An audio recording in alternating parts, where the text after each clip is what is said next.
Hey everybody, Shane here, and today I am going to do a very exciting unboxing.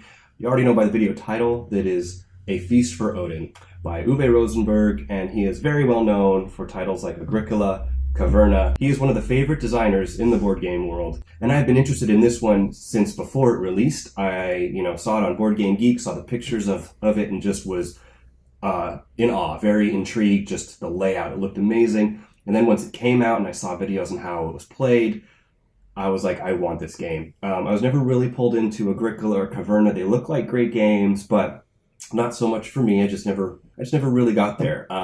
So anyway, this came out, and it's not a cheap game. It's about $80 retail. And when I had money for it, end of last year, it was in very short supply, so it had scalped prices and all this stuff, and I wasn't going to pay more than retail price for it. So I got some other stuff, and I have a very limited game budget, so it's rare I have more than like 40 or so dollars to spend on a game. So I finally had some, and it's available right now. It's actually on sale on Amazon. Go get it. It was like $74.95 yesterday, and I got it for $79. Ordered it yesterday morning, and then it dropped $5 more. So anyway, go get it. I got it next day delivery. It showed up yesterday. Awesome. But part of the reason why I'm doing this intro is because the box is so huge, and I just wanted to go through this little thing of different levels of board games. So I thought it would be fun. And also take you through a little bit of the ZMan collection that I have. So first of all, we have Pandemic. Pandemic is a staple game. It's wonderful. It's awesome. And it's very small box, as you can see. Very thin. And it is ZMan Games. And this was actually one of the first games I bought when I got into the hobby. I bought this and Small World at the same time, my first two games. Later down the road, I got Glass Road, which is Uwe Rosenberg as well. This is a really great game. I saw Rado do his thing about it, and it uses these production dials that are really interesting because you have to generate certain resources to make it able to move to generate the other resource on the other side of the dial. Hard to explain, but really cool game. Very good solo.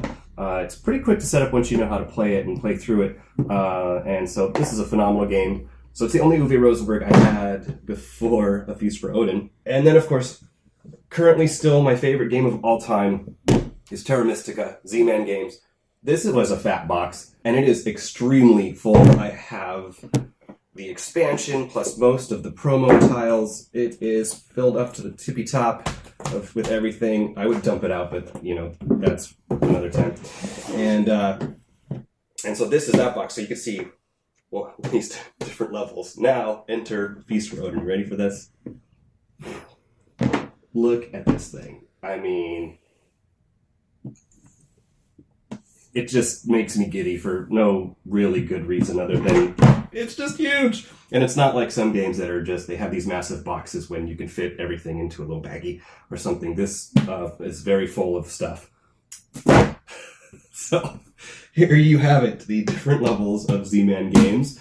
And now let's do the unboxing. Okay, everybody, feast your eyes on A Feast for Odin with this gorgeous art, gorgeous big box. We've already seen that. Let's get to the good stuff. Here's the back showing a little bit of the stuff. So this is your player board. You can see this grid here. This is the big goals of the game, I think, because you are going to be going out and you're going to be acquiring stuff. You're going to be acquiring food and plants and fish and things, rugs and clothing and all sorts of things. And as you gather items, you're putting them in your area here, and you're kind of doing a little Tetris work here. And as you cover up the diagonal here, you're going to be getting income, greater income the more you cover up. There's some rules to this. You can't put green items next to each other, and you can only be using green and red items. Then you can also use some coins, and I think rocks. But then there's also some other bonuses when you surround them, you get those as well. But there's all of these negative ones here. So if by the end of the game you don't cover up everything, you're going to end up with negative points there. So that's the interesting thing about this game. It's a worker placement. It has a bajillion options for what to do. And so I've heard it's just kind of like a sandbox worker placement where even if someone takes an action you want, there's still other actions that are very useful for you to get what you want. And so it's all about, coming up with your strategy, your engine, your way of getting the goods and upgrading them to the levels where they can be placed in these puzzles. And then you can explore other islands where now, once you bring it into your tableau, it's got a certain number of points that it's worth, but also a bunch of negative points on it. So if you don't fill in all those negatives, it's going to be worth way less points and things like that. So let's get to the inside.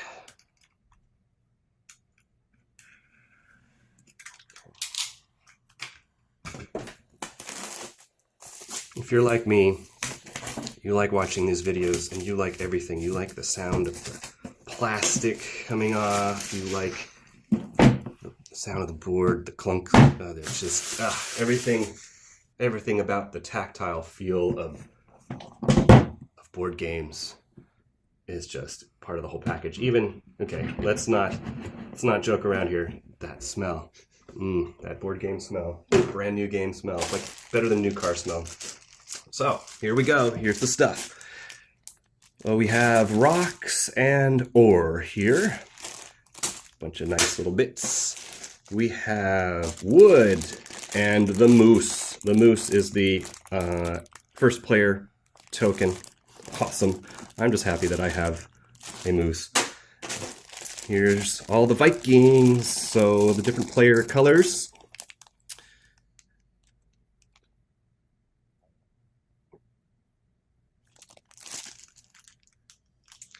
And it's a 1 to 4 player game. Supposedly plays in about 30 minutes a person, which is really nice. You can play a 4-player game in 2 hours, and with the massiveness of this game, that's got to be a lot of fun.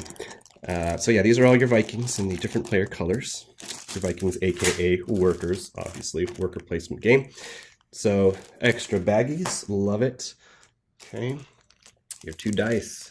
I believe we have a D8 and a D12. So one of these, I think this one's for hunting and this one's for whaling. So, and then we have some decks of cards. Yep. Do not open yet. Ooh, why not? So we have some weapons. I think you have spears, bows, and traps. Do not open yet. Why not? Okay. Well, interesting. I'm going to have to get to why that is. I like that. That's intriguing. So here is one of the great things about this game is that it comes with these trays to hold all the tokens in. Because all of those goods are varying different sizes of tiles worth different points, different colors, and some of them, like you gain a orange or yellow. Forget the color. And then you can flip it over and it becomes a red. And then from the red, it becomes green, and then green to blue. And blue is the most, it's essentially the best because you can put them next to each other. Greens, you have to cascade them. You can't touch greens on when you're placing them in your little grids. So they come with these. So then you organize all your tokens into there. And here is a point score pads. Here is... So, okay, so remember I said you have a bajillion things to do? I can't even fit it in the shot. Yep, almost there. Yeah, barely fits in the shot here. This is what you can do on your turn. Each one of these represents a place where you could put a worker, and I believe, so the top, so this column all only costs 1 worker. So you send 1 worker to any of these spots and you get to do the thing. Although I think some of them might also, you spend a worker and you pay a coin or a wood or a resource, but you, and none of these can you can't start any of these without placing the workers. Then there might be an additional cost. But anyway, so 1 worker, 2 worker, 3 worker, 4 worker. Also, I think when you place in this column, you get to draw a certain card, and you place in this column, you get to actually flip that over and it becomes active for you. And of course, it's all split into these rows. So you have sailing, mountains and trade, crafting, products, weekly market, livestock market, all of these different types of actions you could take. Build homes, build ships, hunting. So yeah, in a round, this is your options on what to do. So even in a 4-player game, obviously, you may get blocked. There may be something very specific you want to do, but there's probably something else on that level. Like maybe you wanted to do something with breeding or something. And, I think there's multiple things you can do with that. So if somebody takes one level of it, you can go, oh, well, I didn't want to spend 3 workers, but I'll spend the 3 workers. So that is all the action. Is there anything on the back of this? Oh, just some art. Very nice. Okay. When we get to the manual, oh my gosh, okay. So this is an almanac. Okay. Oh my gosh. Wow. An almanac for all of the different things in the game. The goods, the clothing, the ships, the milk, the whale meat, the treasure boxes, the Bjarni Herjulfsson. Sorry, I know I just murdered that name. So that's an almanac. Here's the rule book. Is it all in English? Wow, yes. So a little light reading here, but other Uwe Rosenberg games have been pretty good in the manuals. And he's got a little anecdotes that he adds in there too that help you. And an appendix. Oh, okay, so references for maybe sort of upgrade tracks and who knows what else. This is just such a rich game. I love it, but I love that it's like very open. It's not restrictive. It's just got a lot of stuff that you're going to be able to do. So here are the player boards.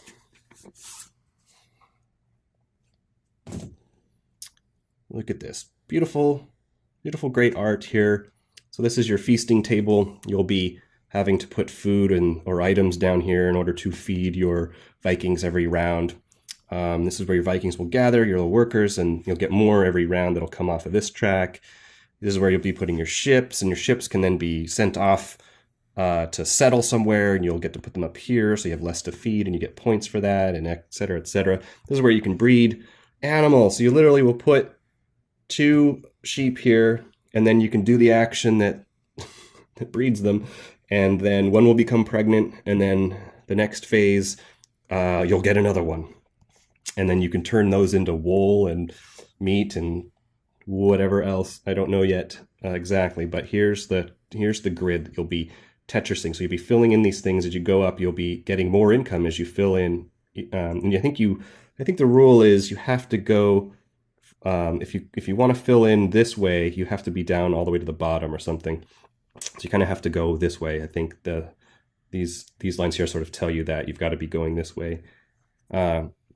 Anyway, so you got to go out this way, and so you eventually have to build out to the edges where you've got all these -1 spaces that you have to fill in, or else at the end of the game it's going to be a bunch of negative points, etc.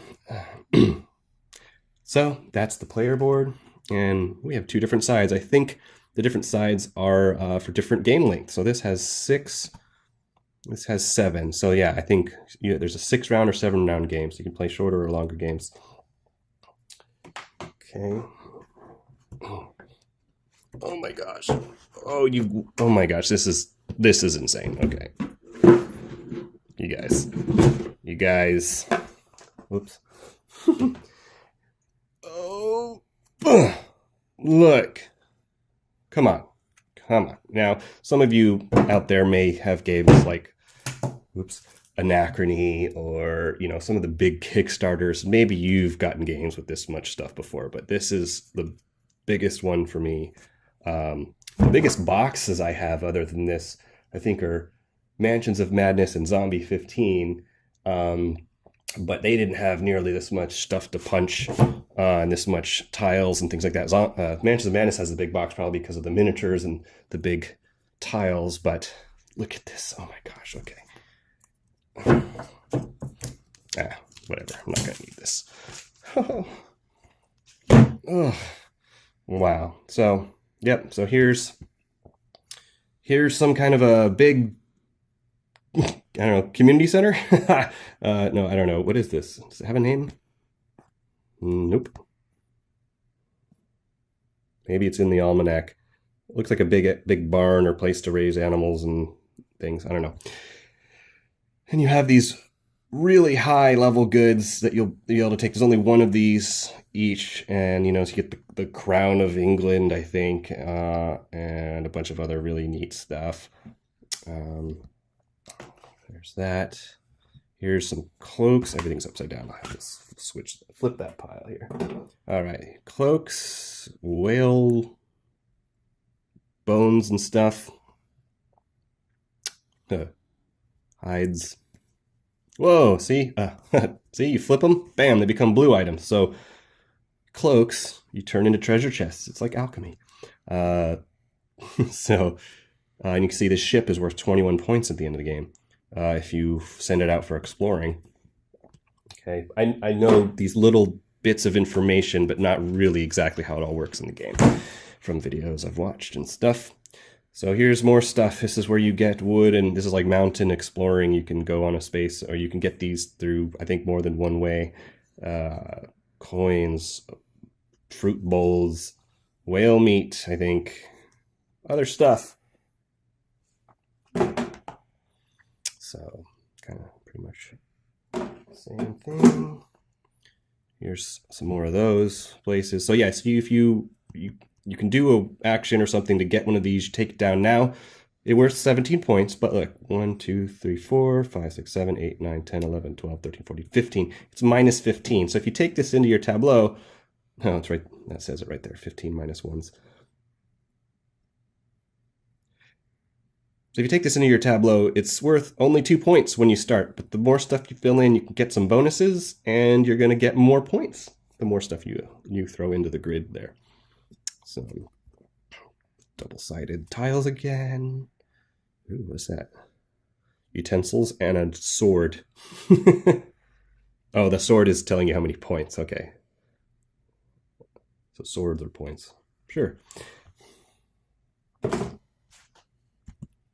So here's a little homestead you got with your yard. Fill it in with rocks and wood. You gotta landscape, you know. No Viking is worth his salt unless he landscapes properly. Okay, here we have some robes, some other things, huts, beans, and stuff. Very cool. Oh my gosh, there's so many of these. All right, you guys, I'm going to speed this up here. It's a lot of stuff. So here's the big thing where you place all those gray items you saw earlier, all the special items. This is where you'll be pulling them from. So they each come, there's one of each. More of that. Whoa, more of that. Hope I didn't just jar the camera too much. Here's a bunch of sheep. So here you have your regular sheep and your pregnant sheep. So here's some of the islands you can explore. Shetland. There's some ponies out there, huh? For Faroe Islands, where the Egyptians went. I think that was in my head because the Board Game Network video, I think, said that as a little joke. Bear Island. Oh, yes. Baffin Island. Okay. So even these have two sides. I don't know if in the game you have to take the way they come up, or if you can, when you take it, you can pick the side. You have Iceland and Greenland and Newfoundland and Labrador retrievers. Okay, very cool. Now, wow, so you could get an extra dock or something and get more boats. See, the boats are worth a certain number of points to start with, and I think you can put ore on them. Maybe those boats, no, but I think you need boats to go raiding or something, or whaling. And then, yeah, some of these you can put ore on, and that does things. And very cool. Start the camera again.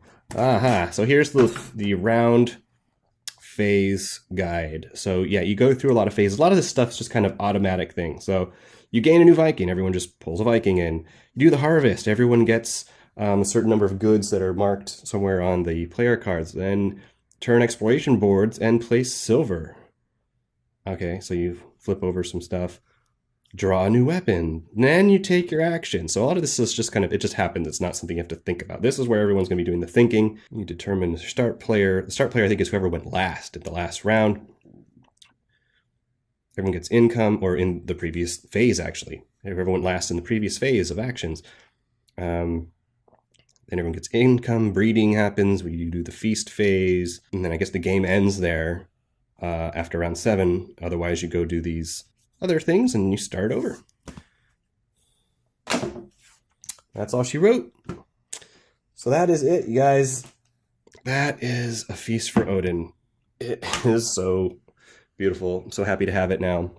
Time to learn it, play it, and I don't know, maybe I'll do a how to play video. I looked and there didn't seem to be that many. There's some playthroughs and stuff, but I think I might make a how to play because sometimes I like my own style and I like to use it for my own game nights if somebody else hasn't done it what I consider better.